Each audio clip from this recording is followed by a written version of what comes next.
বন্ধুরা, 24 জুন 1982 সালে লন্ডন থেকে ওয়াকল্যান্ড নামক দেশের দিকে যাত্রা শুরু করেছিল ব্রিটিশ এয়ারওয়েজ ফ্লাইট 009। গন্তব্যস্থলে পৌঁছানোর আগে বিমানটি পড়ে যায় একটি অসম্ভব বিপদের কবলে।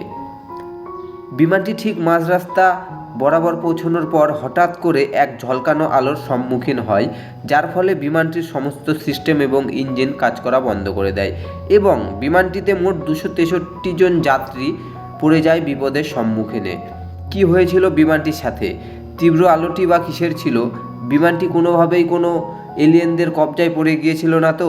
ভিমগ্রহ থেকে এসে তারা সেই বিমানটির উপরে হামলা করে দিয়েছিল না তো? এই সমস্ত কিছুই আজকে আমরা জানবো এই ভিডিওতে।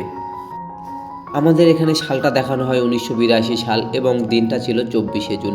এইখান থেকে ব্রিটিশ এয়ারওয়েজ ফ্লাইট 009 তার প্রথম গন্তব্যস্থলের যাত্রাটি শুরু করেছিল। তাদের প্রথম গন্তব্যস্থলের যাত্রাটি ছিল লন্ডন টু মুম্বাই। তারা খুব সফলভাবে এই যাত্রাটি পরিপূর্ণ করে। তারপরে তাদের গন্তব্যস্থল ছিল মুম্বাই টু কালালামপুর। এক কথায় তাদেরকে মুম্বাই থেকে কালালামপুরে যেতে হতো এবং তাদের তৃতীয় গন্তব্যস্থল ছিল কালালামপুর থেকে পার্থ পর্যন্ত। এইখানেই ঘটে যায় তাদের সাথে বিপত্তি এবং এইখানে আমাদেরকে বলা হয় এই প্লেনটি পরিচালনা করার জন্য সেইখানে 3টি পাইলটকে দেওয়া হয়েছিল। এখানে ক্যাপ্টেন আর্লিক্স হেনরি মোদি ছিলেন ক্যাপ্টেন এবং ফার্স্ট অফিসার ছিলেন রোগার গার্ভেস এবং আরও একজন ছিল যার নাম ছিল ইঞ্জিনিয়ার অফিসার ব্যারি টনলেস। তো এইখানে তারা বিমানটিকে daily routine check up complete করে এবং সেইখান থেকে তারা বিমানটি নিয়ে কুয়ালালামপুর থেকে পার্থের উদ্দেশ্যে রওনা দিয়ে দেয়। বিমানটি ঠিক 2 ঘন্টা থেকে 3 ঘন্টা পর্যন্ত ওড়ার পর ঠিক উচ্চতায় পৌঁছে যায় 34,000 থেকে 35,000 ফিট উপরে। এইখানে আমরা দেখতে পাই বিমানের সকল যাত্রী এবং পাইলটরা বেশ ভালোভাবে বিমানটিকে উড়িয়ে নিয়ে যাচ্ছে তাদের গন্তব্যস্থল পার্থের দিকে। বিমানটি যখন সেই মহাকাশের উপর দিয়ে যাচ্ছিল তখন ঠিক যখন রাত 8:34 বাজে বিমানটি ভারত মহাসাগরের উপর দিয়ে তার গন্তব্যস্থলের দিকে পৌঁছে যাচ্ছিল, তখনই ঘটে যায় আসল বিপত্তি।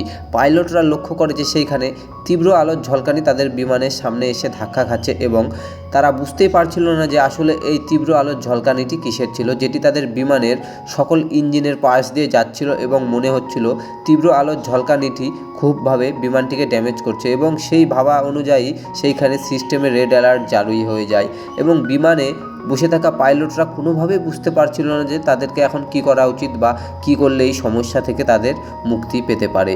সেইখানে আমরা আরও দেখতে পাই বিমানটি ধীরে ধীরে অকেজো হয়ে পড়ছে। বিমানটি যখন ছিল সর্বোচ্চ উচ্চতা 34,000 ফিট ওপরে, সেইখান থেকে বিমানটির ইঞ্জিন সমস্ত বন্ধ হয়ে যাওয়ার ফলে যখন বিমানটির 4টি ইঞ্জিনই বন্ধ হয়ে যায় বিমানটি সেই উচ্চতা থেকে তীব্র গতিতে নিচের দিকে নামতে থাকে। পাইলটরা কিছু বোঝার আগে সেইখানে আমরা দেখতে পাই যে পাইলটরা লক্ষ্য করে প্লেনের 2 ডানার দিক থেকে তীব্র আলোর ঝলকানি চলে যাচ্ছে এবং সেইখানে তারা কোনো কিছুই বুঝতে পারে না। প্রথমে আমরা বুঝতে পারি যে প্লেনটিকে হয়তো বা কোনো ভিমগ্রহের প্রাণী বা এলিয়েনরা হামলা করেছে, যে জন্য এই তীব্র আলোর ঝলকানির সৃষ্টি হয়েছে। তারপরে সেইখানে আমরা আরও দেখতে পাই যে পাইলটরা সেইখানে লক্ষ্য করছে যে প্লেনের 2 ডানার দিক দিয়ে প্রচণ্ড তীব্র আলো যাচ্ছে এবং যার ফলে প্লেনের ভেতরে ধোঁয়া ঢুকে যাচ্ছে এবং ধীরে ধীরে প্লেনটি ধোঁয়াচ্ছন্ন হয়ে যাচ্ছে, ভিতরে কোনো কিছুই দেখা যাচ্ছে না।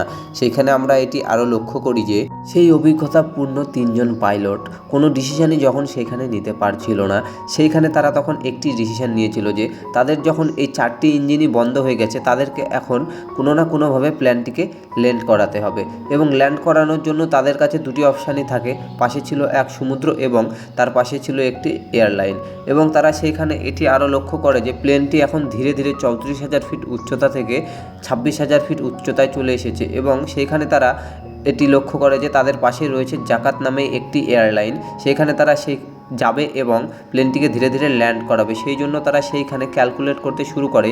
আসলে তাদের প্লেনটি যখন ছিল 26,000 ফিট উচ্চতায়, এত কম উচ্চতা থেকে কোনোভাবেই সেই প্লেনটিকে ল্যান্ড করানো সম্ভব ছিল না, কারণ সেই এয়ারপোর্টটির সামনে ছিল একটি বিশাল পাহাড়। তো কি হয়েছিল প্লেনটির সাথে? কি সফলভাবে প্লেনটিকে ল্যান্ড করাতে পেরেছিল 3 জন অভিজ্ঞ সেই পাইলট, নাকি প্লেনটি সম্পূর্ণ চলে গিয়েছিল এলিয়েনদের কবলে? তো এই এক্সপ্লেনটির যদি তোমরা দ্বিতীয় পার্ট চাও অবশ্যই চ্যানেলটি সাবস্ক্রাইব করে দাও আর বেল নোটিফিকেশানটিকে অলে দিয়ে দাও, যাতে পরবর্তী ভিডিওর নোটিফিকেশান তোমাদের কাছে খুব সহজেই চলে আসে। তো ততক্ষণের জন্য সবাই ভালো থাকো, সুস্থ থাকো।